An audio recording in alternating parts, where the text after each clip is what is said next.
All right, this is take two, because I had some internet issues, but I am coming to you live from my backyard in Auburn tonight, and hope folks can hop on, as I am going to talk a little bit about one of the votes that we had in the House today. So, as people are hopping on, and I will reiterate if I need to, I'm not sure if folks are on yet or not. Hey, Patricia. But as folks hop on, of course, if you could share in the comments where you're tuning in from, if you're in Maine or if you're elsewhere, and say hi in the comments so I know who is on here. It's a little bit windy, but I've been in the house all day, House chamber in the State House all day. So my hair will be blowing and it will be a little bit chilly, but fresh air. So thanks for tuning in tonight. As you are hopping on, please do share your name and where you're from in the comments. Forget your name. I will see that when you post your comment. Anyway, long story short, let me know where you're tuning in from. I'd love to hear. So, as you have guessed from the title, we're going to be talking tonight about one of the votes we took in the House chamber today regarding national popular vote. And I'm going to back up a little bit and explain a little bit about it. And I'm going to start with what we have right now, our system of voting for president and the Electoral College. So, long story short, Maine is a state where we can split our Electoral College. We have four Electoral College votes, and they can be split, and sometimes are CD1 and CD2. And so it's a unique system. Not every state is set up like Maine, but it's important to have that background with what has gone on in the House with this bill that we voted on today. So there was a bill put forward. There's often a national popular vote put forward by the Democrats. And what the national popular vote would do is just what it sounds like, right? Do away with the Electoral College and institute a popular vote. So instead of states sending their electors to vote and put forward our four Electoral College votes, it would just be the popular vote wins, right? He who gets the most votes wins. And so these type of bills come forward all the time. This bill regarding the national popular vote this session it would add Maine to a compact. So a number of states have now taken this route where they say, okay, we want to do away with the Electoral College and we want to institute the national popular vote. And we want to do it this way by just saying with a bunch of states that what this bill does is allocate those four Electoral College votes to whatever candidate wins the popular vote nationwide. And it is a compact versus a constitutional amendment. And to me, that matters a whole heck of a lot. So currently, the Constitution lays out the process for the Electoral College, and then each state has the way that they do the Electoral College. And this bill would say, forget the Electoral College. Can't quite forget it because it's not a constitutional amendment. It would just say, we're going to put those four votes towards whatever candidate won the popular vote. So backing up to 2016, that means those four votes would have gone toward Clinton, right? All four votes. So this compact, though, what this is, it's not an amendment to the Constitution.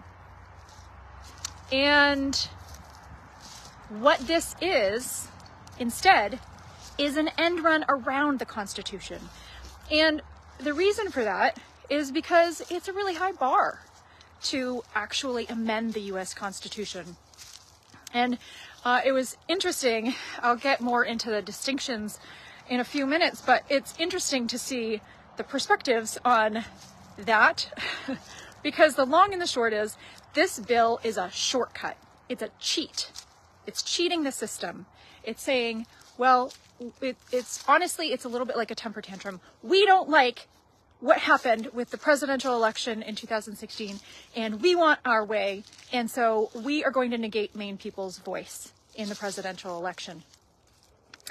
So I will explain more about the constitutional amendment in a few minutes, but long and short, this bill came before us previously in the House. We had a vote, and there were 9 legislators missing, 9 House members missing for that vote for various reasons. I'm not them. I don't know what they were.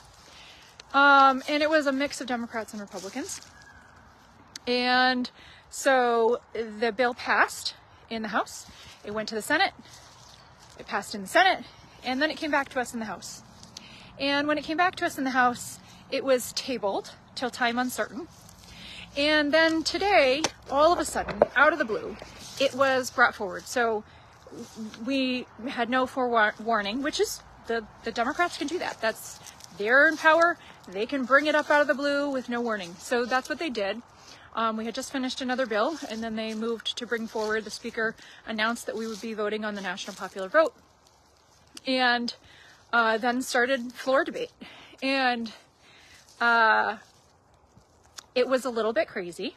I spoke several times, and at one point, at 2 different points, one Representative Roberts, she called a point of order on me, saying that I was impugning the character of others simply for saying it like it is about this unconstitutional bill. And so there was, back and forth verbal sparring. One of my fellow Republicans stood up for me at that point and got hammered down by the Speaker and called to the will of the House. It was all very dramatic. And so the speeches continued, and it came to a vote. And here's where there's more shenanigans. The shenanigans don't stop. And in this case, it's really like beyond the pale. So prior to the vote, prior to this bill coming forward, the Democrats sent some of their folks out of the chamber. This is called taking a walk. If you take a walk to skip a vote. So 2 Democrats, Representative Landry and Representative Fay, voted against this compact on the first vote. And during this second floor speech, floor debate, and then vote, they left the chamber. So they left, I wasn't watching, I don't know when they left. But there were a number of representatives who holed up in the Speaker's office or elsewhere to avoid this vote. And I have no doubt it was directed by leadership, particularly by who they sent out. It was a legislator who's termed out, Rep. Fay, and Representative Landry, who is running but not running. And so when it came to the final vote tally, the final vote tally was 73 to 72. 73 won. And National Popular Vote Compact won by 1 vote. And here's the thing that's so disgusting. On top of the fact that the Democrats will so vigorously manipulate the outcome to the detriment of Maine people. That is disgusting. By telling their people to take a walk, to abdicate their responsibility to vote on behalf of their district that they have been elected to vote for. I don't care if you're a Democrat or a Republican, taking a walk shows a lack of integrity to me. But on top of that is the fact the whole process of this. So this bill that will now erase your voice. Your voice will not, with this compact moving forward, your voice will not be heard in the presidential election when this goes into effect. Because all 4 electoral college votes will go, under this compact, to the person that wins the national popular vote. And here's why it's so disgusting, is because this is not a constitutional amendment. Now, they could amend the Constitution. And I said that on the floor. Here's the deal. To amend the Constitution, one representative mentioned, well, we changed how we voted for senators with the 17th Amendment. Okay, do you know how they passed the 17th Amendment? Well, it takes 2/3 vote of Congress to pass an amendment, and then after you get a 2/3 vote of Congress, then you have to get 3/4 of the states' legislatures to ratify it in their states. So think about what a higher bar that is, to get 2/3 of Congress on board, and then to get 3/4 of states on board to say, yes, we want to go with the national popular vote, versus having to get 73 legislators in Maine to say, yes, we want to sign on to the national popular vote compact. It's no contest. And here's why they took this end run around the Constitution. Because they can't get a constitutional amendment. And that's why I'm talking about this being a foot-stomping temper tantrum of a tyrannical toddler majority. Because they can't meet that bar. They cannot meet the bar of obtaining 2/3 of Congress and 3/4 of states to ratify. And so since they can't actually amend the Constitution and do it the right way, they're going to bypass the voice and vote of people and just simply pass a bill into law to sign on to this compact. So there are a number of things about this bill that are wildly problematic. That's just some of them. But the two things that really make me so mad are the process that was followed here and the deceitful way that it passed in the House, with telling legislators to abdicate their responsibility and not vote, to actually just leave the chamber. I find that such a disgusting practice in the first place, but to agree to that and leave the chamber when we're voting on such an important matter that will literally silence Mainers' voices in the presidential election and determining who is leading our country at the federal level is just beyond the pale. And then the fact that it is an absolute and blatant end run around the Constitution that shows such a lack of respect for Maine people, for the Constitution, for the founding principles of our country. And so those are the two things that are so incredibly disturbing to me. And this is just another day in Augusta. This is how they operate. They don't operate with integrity. They are manipulating the way things get through to advance an agenda. And I said the word agenda in the State House today. And that was one of the things.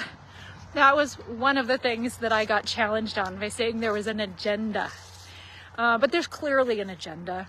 And the other thing we got in trouble for today in the chamber was saying that this bill was unconstitutional. Now saying something that is unconstitutional is questioning the motives of others or impugning the motives.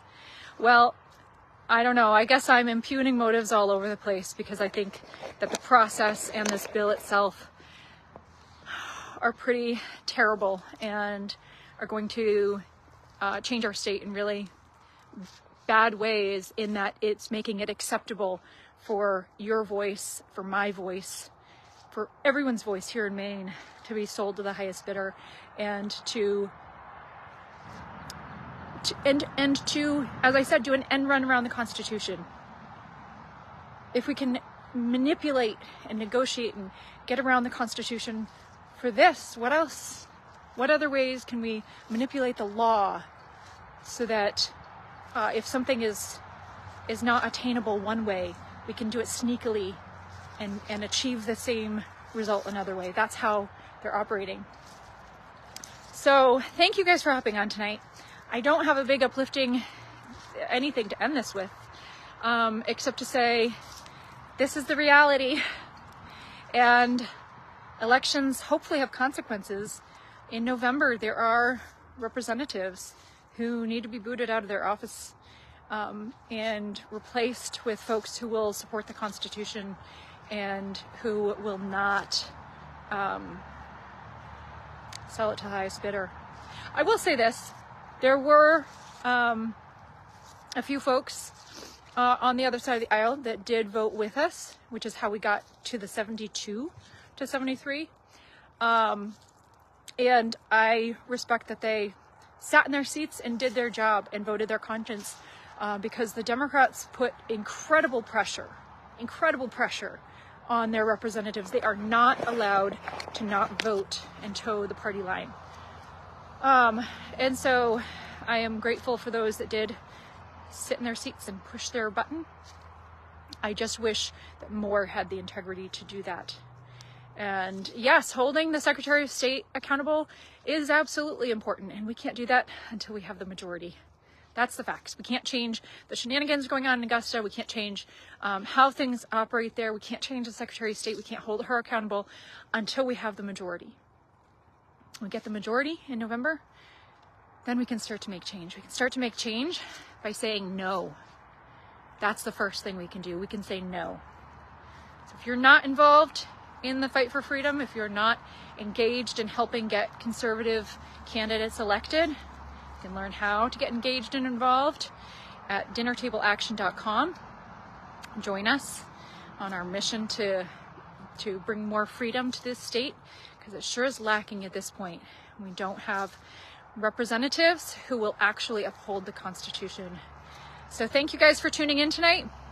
Sorry for the negative, terrible report in from Augusta. We are supposed to be there all week, but I am anticipating that session will probably be canceled for Snowmageddon that I hear is happening.